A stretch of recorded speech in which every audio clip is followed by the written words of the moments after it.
भारत के गौरव और महाशक्तिशाली महानायक सुभाष चंद्र बोस जी की जयंती पर उनको मेरा कोटि कोटि नमन।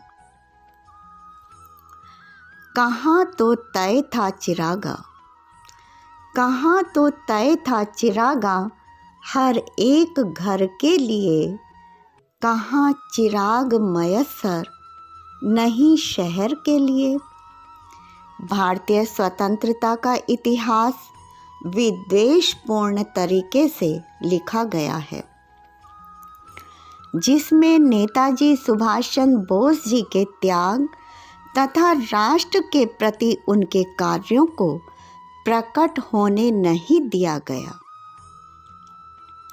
नेताजी भारत के एक ऐसे महानायक हैं जिन्होंने राष्ट्र की प्रत्येक समस्या पर नीतिगत प्रारूप तैयार किया था। उन्होंने स्वतंत्र भारत की मुद्रा, अर्थनीति, शिक्षा नीति और उद्योग नीति भी तैयार की।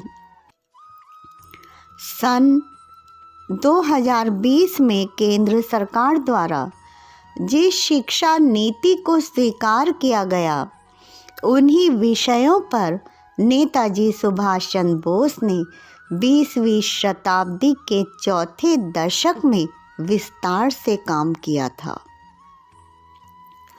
वे मानते थे कि शिक्षा संस्कृति परक और रोजगार परक होनी चाहिए। इसी को उन्होंने शिक्षा का आधार स्वीकार किया।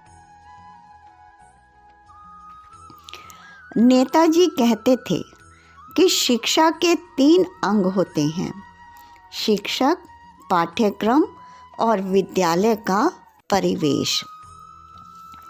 यदि ये तीनों अवयव विद्यार्थी के भविष्य सापेक्ष हैं, तब ही शिक्षा को सार्थक माना जा सकता है।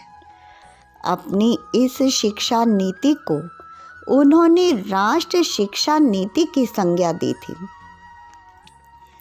विश्व में पहली बार शिक्षा के क्षेत्र में उन्होंने विस्तृत कार्य किया। वे शोध को विशेष महत्व देते थे। इस विषय पर उन्होंने लोकमान्य चित्तरंजन दास और गांधी जी को भी पत्र लिखे। नेताजी की आर्थिक नीति बहुत स्पष्ट थी।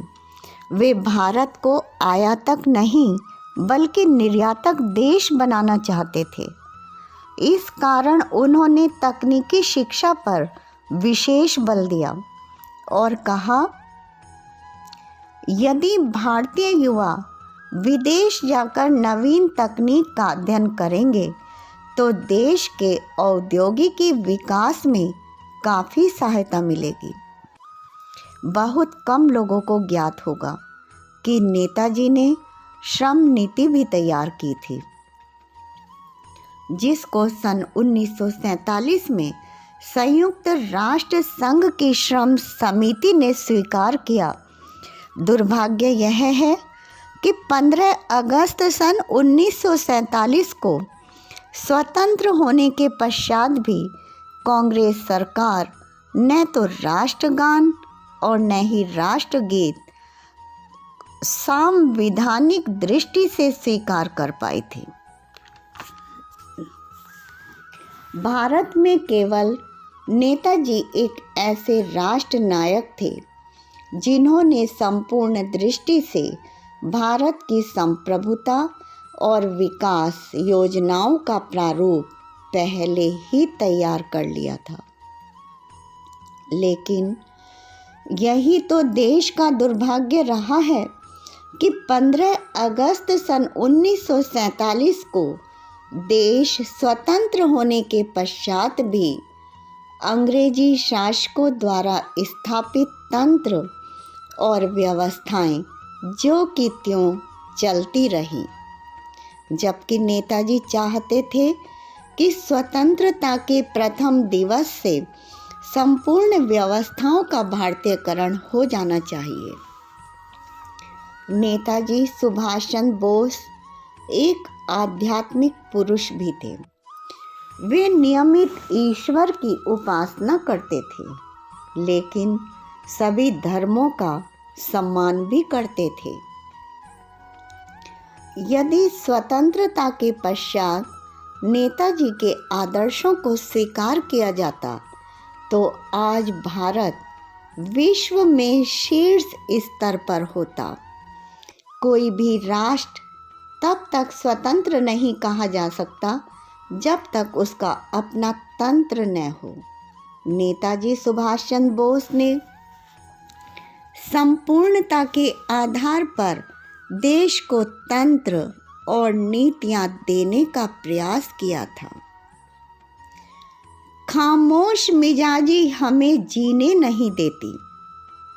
किस दौर में जीना है तो कोहराम मचा दो।